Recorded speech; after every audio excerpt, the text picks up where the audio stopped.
sorry दाइ तपाईको नि एउटा भ्लग जानु पर्यो दसैँको रमझम है पोस्ट हाल्नु पर्यो नि त हाल्ने हो दसैँको रमझम भनेर म दामी हाल्छु नि म गएर युट्युब हाल्छु कान्छाले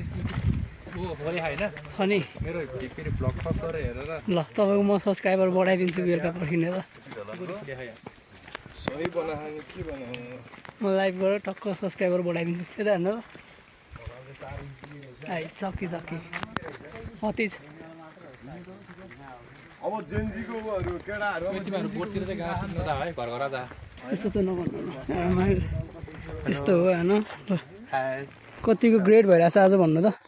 हामी चाहिँ अहिले यो स्याउबारी माथि भन्ने ठाउँमा हामी चाहिँ हिँडिरहेको छौँ